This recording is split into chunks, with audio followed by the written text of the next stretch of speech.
Sa isang bansang puno ng ingay ng politika at kontrobersya, sino ang nagsasabi ng totoo? Sino ang nasa panig ng bayan?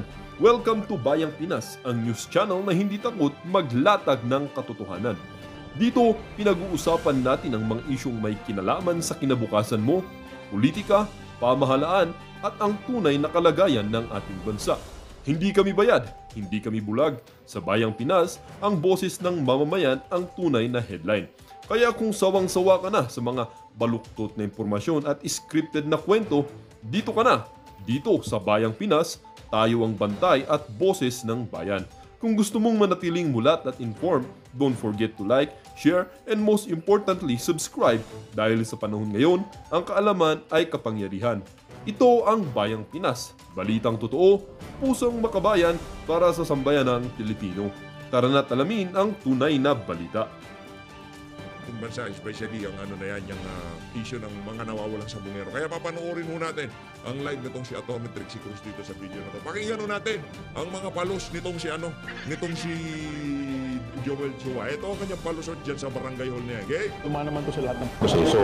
So, tayo naman, pinararating lamang natin sa mga tamang ahensya ng gobyerno, yung mga request natin ng ating mga constituents. So, ang atin lang naman, sana kung may ganitong, kasi sa Manila talaga, wala naman eksaktong lupa na eh.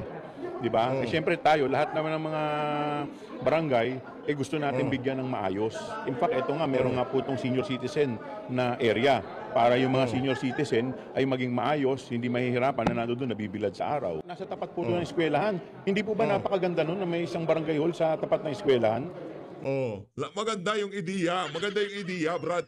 Walang question doon si ideya na barangay hall, tapos eskwelahan. Walang problema doon. Pero wag lang sa bangketa na dinadaanan ng mga estudyante. Di ba? Okay lang yun. Walang problema eh. Yung tipong sa kakarampot na bangketa, nagpatayo kayo ng sandamukal na building, meron tayong problema. Kung yan maliit lamang na nasa bangketa pa rin eh. Kasi yan, daanan niya ng tao. Kaya yung ginawa para daanan ng mga naglalakad sa kalye. Hindi para patayuan ng barangay hall. Diyan tayo nagkakaproblema eh. Parang impeachment lang yan eh. Kahit alam nyo na may problema, pinagpipilitan nyo pa. Kahit alam nyo nang walang ebidensya, tinutuloy nyo pa rin. Parang yan lang yung barangay hall. Yung impeachment, yan ho ang barangay hall netong si Joel Chua. Talagang pinagpilitan nila. Para saan? Para ma-disperse yung pondo. Para may kumitang kontraktor. Para may kumitang supplier. Diyan sa pagpapatayo ng building na yan. Mga walang ya talaga kayo, oo. Nagtatanong ako hindi sinasabi kumita ka, walang ya ka. Sa ganun, yung seguridad ng mga estudyante ay napoprotektahan at alam nila kung saan sila tatakbo. Ito, dumaan naman to sa lahat. Alam nyo daw kung saan kayo tatakbo. Saan kayo tatakbo sa gitna ng kalsada. Dahil tinayuan nyo ni Joel Chua. Walang yan. Mga kababayan, wala ko tayong problema kung magpatayo ng sandamukal na barangay hall itong si Joel Chua. Yung mga request sa kanya ng mga kung sino-sino ng barangay Ang problema dito, yung daanan ng tao, huwag niyong pakialaman. Kung gusto niyo, patayo niyo yan sa himpapawid, wala tayong problema dyan. Dahil wala kayong maaabala dyan. Mantakin niyo, eto na lang. Halimbawa, meron kayong anak na nag-aaral doon sa eskwelahan na yon. Every time na pumapasok sa eskwela, napapaisip ka, anak ng tokwa bago siya makapasok sa gate, lalabas muna siya sa bangketa. Kailangan niya pang ikutan yung bullshit na barangay hall na yan. Bago siya makapasok doon sa mismong gate ng eskwelahan. What if doon siya paglabas niya sa bangketa, bigla siyang mahagip ng jeep o tricycle o kung ano pa man. Disgrasya na naman. Public school lang yan. Karamihan ng mga nag-aaral dyan, talagang mga nag-iikauso sa buhay. Saktuan lang ba? Di ba? Kaya pagka nagkasakit, talagang napakalaking problema. Yung ginawa nyo yan, pagka nagdulot pa ng pasalamat nga kayo, wala pang nasasaktan eh. Pasalamat na lang kayo kay Yorme. Ngayon pa lang, pinademolish niya na yung buisit na barangay hall na yan. Ito, pakinggan natin itong sila mamang nagdi-demolish game. Yung banat nila kay BP Sara. Kung banatan nila di ba? Yung mga squad ko, banatan nila. Overprice. Bakit kayo? Hindi kami sarili mo. 19 million yun. Ayun, duro. Tapang niya sa Quadcom di ba? Pati si Sara. Oo. Kala nyo, wala kayong bike putik. O ngayon, tignan mo. Yung ginawa nyo, tama ba yun? Walang building permit, walang DPWH. Di ba? Dinayo nyo sa kalsada. Dalawang metro, tinayo nyo, 4 story. Sino ba namang nasa tamang katinoan na gagawa niyang ginawa na yan, ng mga grupo nitong si Joel Chua dyan sa Luzon ng Maynila? Sino ang nasa matinong katinoan? Apat na metro tatayuan nyo for story para merong kumitang kontraktor, para merong kumitang supplier, para ma-disperse ang pondo? Langyang yan. Na, isa lamang yan sa napakaraming halimbawa na dito sa administrasyon na to, kahit bawal para mailabas lamang ang pondo, gagawin at gagawin nila. Kahit na maraming maperwis yung tao, wala ho silang pakialam dyan. 19 million is 19 million, ika nga. Ang titigas na mukha nyo, uy. Hindi ko malaman. Ano yung... Hindi, maging tayo hindi ho natin malaman. Lagay ko lang dito ang pagmumukha nitong walang yan si Joel Chihuahua. Para magsilbing paalala ang kanyang proyekto na nagkakahalaga. Paano nila kay BP Sara? Kung banata nila di ba? Yung mga squad kung banata nila. Overprice. Bakit kayo? Ikaw may sarili mo. 19 million yun. Yan, 19 million yan. Alternate ko yan eh. Pagka pinakita ko dyan si Joel Chua, isasabay natin yung 19 million na barangay hall na pinatayo nila. Di ba? Yan o, mga kautak ni Lacson to eh. Yung mga ganitong klaseng mentalidad, utak Lacson to eh. Tingnan nyo naman. Joel Chua, 19 million na barangay hall na itinayo sa 4 na metros na bangketa. Palakpakan ho natin. Ganyan o mag-isip yung mga tao nitong si Tambaluslos. Di ba? Mga walang hiya. Eto, kay Atty. Trixie Cruz Angeles na ho tayo kaugnay dito sa mga missing sabongero. Habang nandito sa Gedli, itong si Joel Chua. Okay? Hindi namin kayo nabibigyan ng extra na na attention. So within the next few days, we will be doing that. So kung di pa po kayo member dito sa ating YouTube or nakakapag-subscribe sa aming Facebook or sa aming TikTok, this would be a good time to do so. Okay? So bago muli, huwag pong kakalimutan, like, share, follow, and subscribe.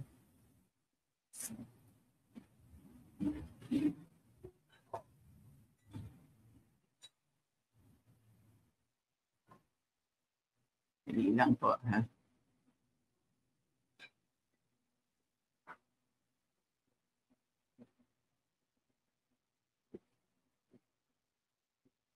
Ano ba itong kaso ng mga missing sabongeros? Noong April 2021 hanggang January 2022, sumula sa iba't ibang mga locations, 34 ang mga tinatawag nating cockfighting enthusiasts o mga sabongero ang nag-disappear.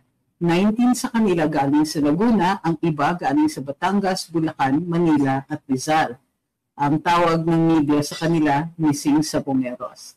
April 28, 2021, ang unang disappearance involving si Michael Bautista, nakitang ini-escort in handcuffs sa Santa Cruz, Laguna. August 30, Ricardo Lasco, isang 48-year-old na chicken breeder and master agent ng online cockfighting o e-sabong ay inabduct sa kanyang, ay kinuha sa kanyang bahay sa San Pablo, Laguna. Ang mga kumuha sa kanya ay nagpakilala na mga NBI agents at nagpresenta di umano ng isang arrest warrant. Kaya lang natin pinasadaan yung kay Joel Chua kasi hindi uwi na pag-uusapan sa social media ng mga mga malulupit na content creator o political vlogger. Tayo dahil pipitsugin lang naman tayo dito sa PH Update, tayo natitira. Diba? Hindi na pag-uusapan eh. Bira kayo ng bira kay BP Sara. Confidential fund kayo ng confidential fund. Diba? Yung 19 million pinatayuan nyo ng barangay hall sa gilid ng bangketa. Anak ng toka. Balita ko natin yung mga estudyante daw nagpapalakpakan. Dahil sa wakas, mahahanginan na sila. Last nakita siya na may daladalang kahon ng kanyang mga valuables at sabi ng kanyang kapatid at least 2 na police officers ay na-implicate, although dininay nila ang kanilang involvement. January 5, 2022, magkapatid na Jeffrey and Nomer Depano ay nag-disappear matapos ang isang cockfighting event o sabong sa Lipa, Batangas. Nahanap ang kanilang sasakyan 2 days later. Susunod na araw, 3 pong mga sabongero, si Edgar Malaca, Alexander Quijano, Atong Sakdalan, ay nawala din sa isang isabong event sa Lipa. January 13, 2022, 4 na sabongero ang nag-disappear sa Manila Arena. 6 patapos nun ay 6 naman po ang sumunod galing din sa location na yon. Ito ang may napakita na CCTV footage na nagpapakitang may ilang mga vehicles, isang convoy including one linked to a missing player ang nag-drive away, ay umalis doon sa lugar na yon, naka-convoy. Isang unidentified na tao ay later nakita sa CCTV na nagwi-withdraw ng 29,000 pesos gamit ang ATM ng isa din sa nawalang sabongero. Noong 2022 hanggang 2023, nag-umpisa ang mga investigasyon na ito. January 18, 2022, nag-umpisa. On February 4, 2022 naman, isang luxury car na associated doon sa mga sabongero ay nahanap na abandonado sa Malate, Manila, pero walang ebidensya ng kidnapping. Ang initial hypothesis ng Philippine National Police ay may mga persons of interest na di umano'y involved sa match fixing and double crossing na tinatawag na kasalanan daw ng mga nag-disappear. Noong February 17, 2022, iniutos ni Secretary of Justice Maynard Guevara ay inutusan niya ang NBI na mag-imbestiga nito. Ang chair naman ng Philippine Senate Committee on Public Order and Dangerous Drugs, Senator Bato de la Rosa, ay nagsabi sa PAGCOR na suspindihin muna o nag-suggest sa PAGCOR na suspindihin muna ang isabong operations. At sinabi niya ito noong February 28, 2022.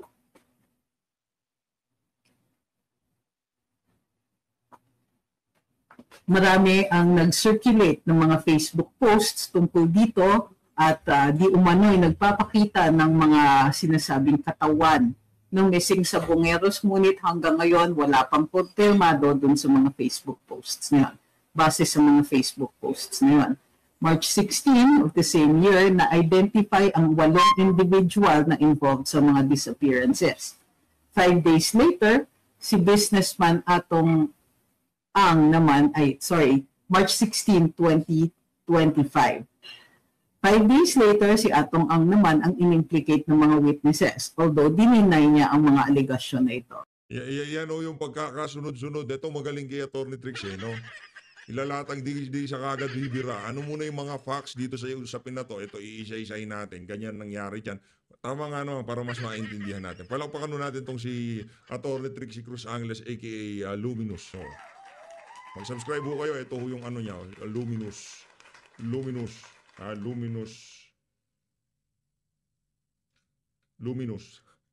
Kalimutan ko yung yung pangalan ng channel ni Atty. My apologies. March 16, 2022. Tama nga pala. By October 8, 2022, authorities traced cell phone locations of 2 missing individuals. At ngunit hindi isinapubliko itong mga ito. Noong December 19, 2022, ang DOJ ay nakapag-indict o dinala sa preliminary investigation 3 police officers na konektado di umano sa robbery at kidnapping ni Ricardo Lasco, yung unang nag-disappear.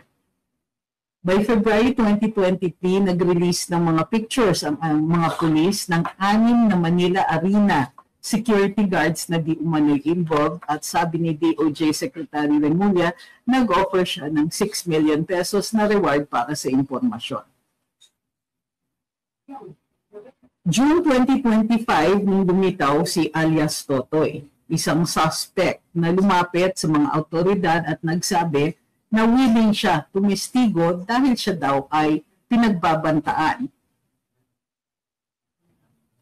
Ayon kay Totoy, ang mga nawawalang sabongero ay patay na at, yun nga, nilaglag sa Taal Lake. Sabi niya, yung totoong numero ng mga nawawala, mas mataas daw, umaabot sa halos 100 na nawawalang mga sabongero.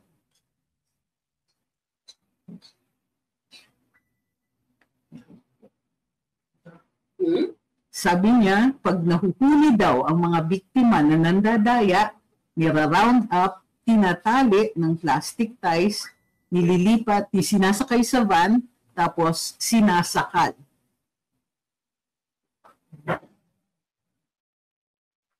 Sabi ni DOJ Secretary Remulla, credible naman daw ang mga claims ni alias Totoy. At sinabi niya, no, makakahanap sila ng corroborative evidence para masuporta ang mga statements ni alias Totoy. Ang witness protection naman ay na-arreglo na at inayos na para sa witness. Ayon kay alias Totoy, may 30 na individuals na involved. 20 doon ay police officers. At sabi niya, ipapangalanan niya isa't isa. Dahil dito, nag-umpisa naman ang NAPOLCOM investigation dito.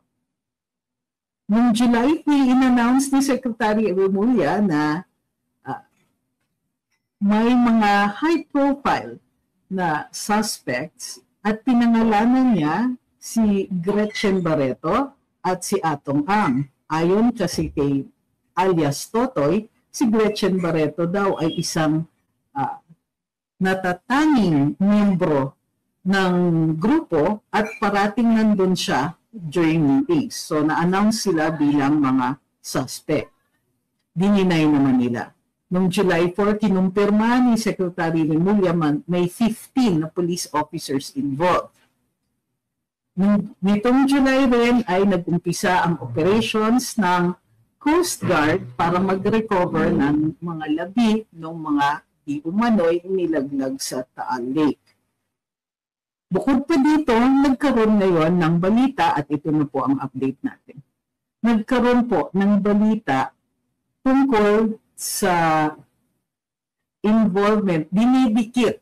At nanggagaling ito sa mga statements ng ilang kongresista or at least isang kongresista at kay Secretary Remulla himself. Ang sabi niya ay konektado daw ang mga nawawalang sabungero at yung drug war. Kaya nag-announce ang ilang kongresista na i-reconvene, particularly si Congressman Benny Abante na i-reconvene ang Quadcom para matuloy ang investigasyon sa drug war at pagtutuon naman ng pansin.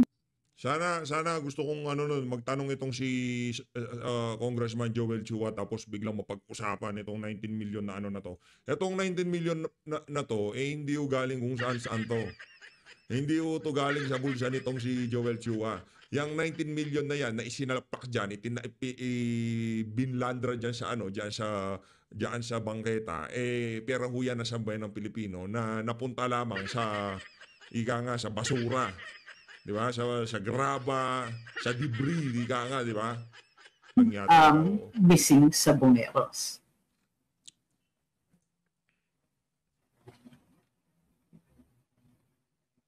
Ang latest update, sabi ngayon, kinlaro naman ngayon ni Secretary Remulla, hindi daw niya sinasabi na konektado o drug war victims ang mga labi na na-recover sa Taal Lake.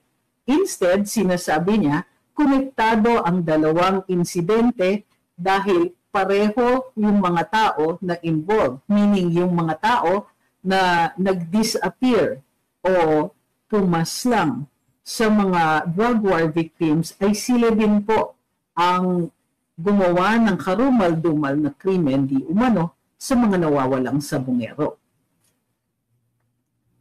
Tila nagre-react si Secretary Remulla.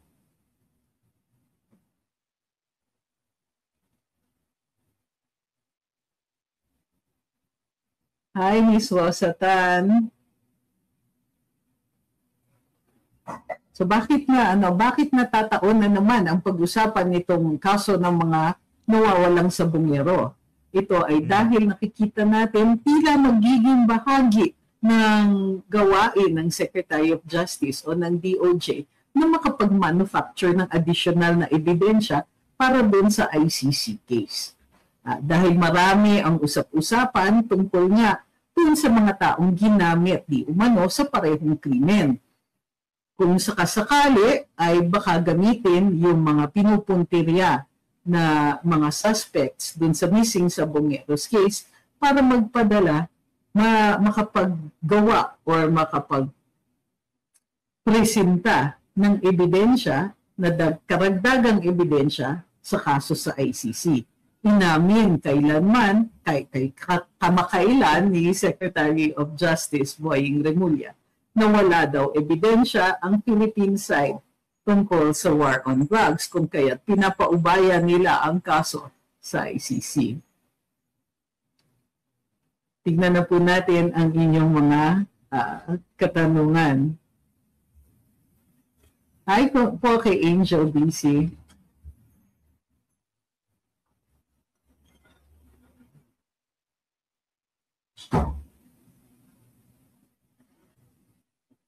Sabi ni Ma'am BM, nilubog ni alias Dondon or ni Totoy si Boying, nilaglag.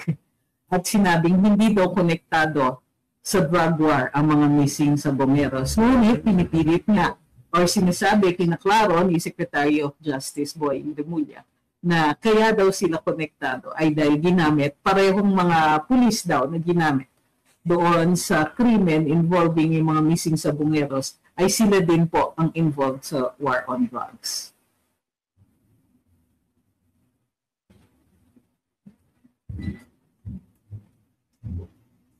Sabi niya, may interview po ba kayo with SMNI tonight? Hindi po, nanggaling ako sa labas. May lakad ako kanina. Sabi ni Ma'am Maria, sa dami ng problema sa Pinas, tapos nakatuon ang manggagawa sa mga Duterte, alam na ng ordinaryong Pilipino sa galaw ninyo, may tamang panahon ang kabayaran ang mga masasamang gawa dahil halata na inililihis ninyo ang skandalo sa LA dahil yan ang dapat maimbitahan din ninyo dahil kahihiyan ng Pilipinas. Alam na ng ordinaryo sa galaw ninyo. Si Ma'am Hugo, hindi ko yata ala. Ako ba yung kausap ninyo o si Sec Boying? Sabi ni Marcos, malamang pulis yun sa drug war, so dapat ba doktor naman sa Bongeros?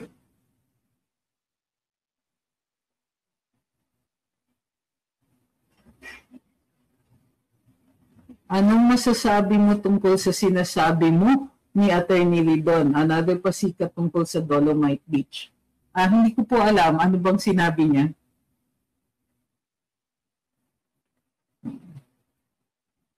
Tingnan natin.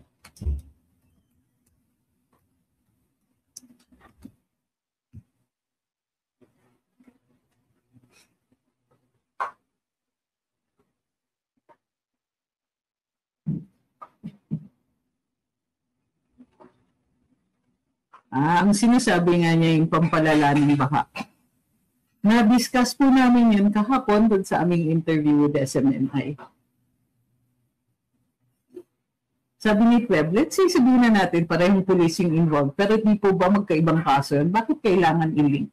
Actually, yung tingin ko, meron talagang attempt na i-link ito sa war on drugs para may karagdagang impormasyon or ebidensya o makagamit sila ng mga witnesses na ipoprovide nila sa ICC.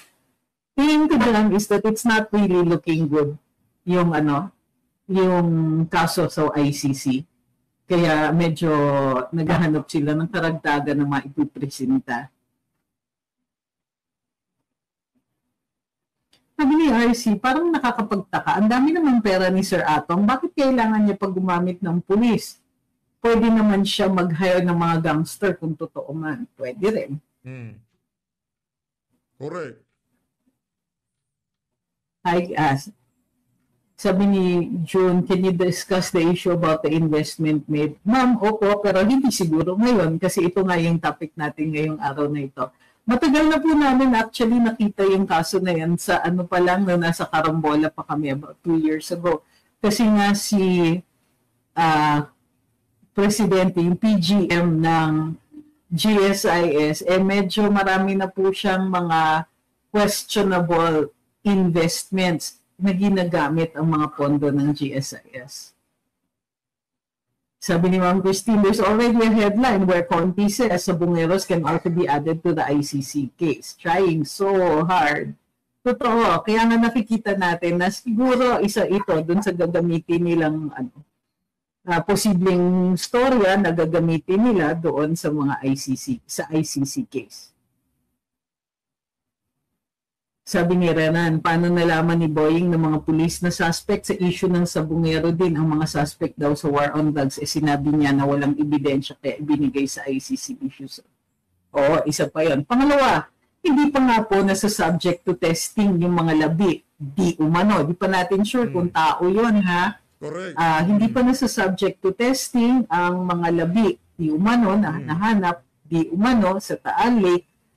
Medyo may mga pronouncements na ito yung mga missing sa Bungeros or whatever. Medyo advanced masyado po si Sec Boying sa mga announcements niya dito. Ito, sabi ni Francisco Navarro, nakakapagtaka bakit pagtiporte ang nakukuhang buto, ano yun, hinati-hati. In fact, walang nakikita doon sa mga media presentations na mayroong mga bungo. Ngunit, doon sa diskusyon, tila sinasabi ni Sec Boying ay mayroon kasi may dental records daw na maaaring tignan.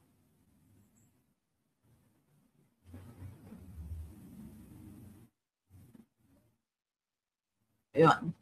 Itong July 10, yung first technical dives dun sa fish farm, dun sa Taal Lake. Tapos during the operations, may na-recover unang-una sako na sinasabi may mga buto.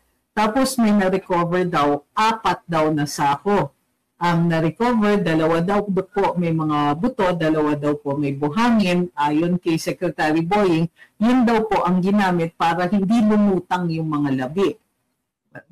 Tignan natin, di pa nga yata napapatunayan na tao.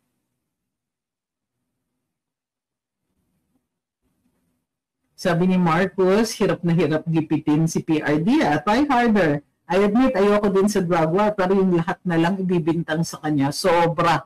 Nagiging walang utang na loob na kayo. He has suffered enough. Sabi ni Nicholas naman, tila ito ay isa pang cover-up sa Coke OD. Itong Dolomite Beach at yung pasimuno ni MMDA chairman kung saan kasama siya sa entourage ni First Lady. Tapos sinundan pa ng makakaliwang congressman na si Victor. Well, si MMDA, magsasalita talaga yon kasi nga, ang claim the reason bumabaha daw sa Manila ay dahil nababara o masyadong marami ang kailangan pa munang dumaan sa filtration or sa sewerage treatment, nagkakaroon ng nagba-back up yung tubig. Yun ang explanation ni Sir Artes, Chairman Artes ng MMDA.